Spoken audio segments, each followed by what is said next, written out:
Rekan-rekan media yang saya hormati, KTT ke-13 ASEM Asia Europe Meeting telah diselenggarakan pada tanggal 25-26 November 2021. Presiden Republik Indonesia hadir dalam KTT tersebut bersama dengan para pemimpin 50 negara ASEM dari 51 negara anggota ASEM. Hadir juga Presiden Dewan Eropa, Presiden Komisi Eropa, dan Sekjen ASEAN. KTT diselenggarakan secara virtual di bawah keketuaan Kamboja dan mengangkat tema Strengthening Multilateralism for Shared Growth. Sebagaimana diketahui, ASEM merupakan forum jembatan yang menghubungkan Asia dan Eropa. Anggota ASEM mencakup 65% perekonomian dunia dan 55% perdagangan dunia. 11 dari 20 anggota G20 adalah anggota ASEM. 9 dari 10 negara tujuan ekspor terbesar Indonesia adalah negara ASEM, sedangkan 7 dari 10 sumber investasi terbesar Indonesia berasal dari negara ASEM.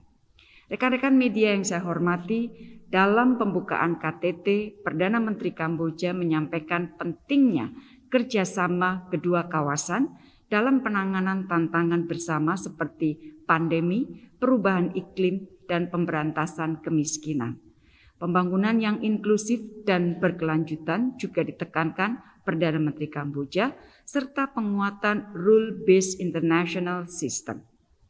Hari ini, Presiden Republik Indonesia berbicara dalam 2 sesi, yaitu sesi pleno mengenai pemulihan dari pandemi serta dampak sosial ekonominya, serta sesi retreat yang membahas mengenai isu kawasan dan dunia.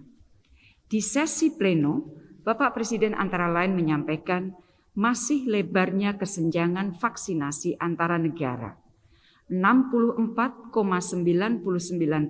populasi negara kaya telah menerima 1 dosis vaksin, sedangkan negara miskin baru 6,48%. Dalam keadaan seperti ini diperkirakan hampir 80 negara tidak akan dapat mencapai target vaksinasi 40% populasinya di akhir tahun 2021.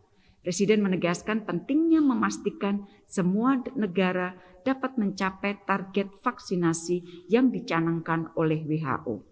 Hal ini dapat dilakukan antara lain dengan realisasi komitmen dose sharing segera, peningkatan produksi vaksin global, dan penguatan kapasitas penyerapan negara penerima vaksin. Untuk jangka panjang, Bapak Presiden mengajak mitra ASEM untuk memperkuat tata kelola dan arsitektur kesehatan global, termasuk melalui traktat pandemi dan mekanisme baru pembiayaan kesehatan bagi negara berkembang. Isu penguatan arsitektur kesehatan global ini juga akan menjadi agenda utama presidensi Indonesia di G20 pada tahun 2022. Bapak Presiden menyampaikan juga hal tersebut. Dan terakhir, beliau juga menyampaikan 2 area kerjasama yang perlu ditingkatkan oleh negara-negara ASEM, yaitu transisi menuju energi baru terbarukan, termasuk melalui investasi dan alih teknologi, serta transisi digital yang inklusif. Rekan-rekan media yang saya hormati, pada sesi retreat yang membahas isu kawasan dan dunia, Presiden Republik Indonesia menyampaikan mengenai perkembangan isu Afghanistan. Beberapa hal yang disampaikan Bapak Presiden mengenai isu Afghanistan antara lain mendorong mitra ASEM untuk memberikan bantuan kemanusiaan kepada rakyat Afghanistan. Indonesia sendiri juga berkomitmen untuk memberikan bantuan kemanusiaan termasuk peningkatan kapasitas di Afghanistan.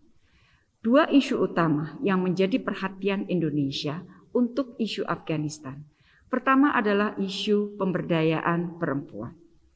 Presiden menyampaikan bahwa Indonesia ingin berkontribusi agar janji Taliban mengenai penghormatan hak-hak perempuan dapat diperoleh.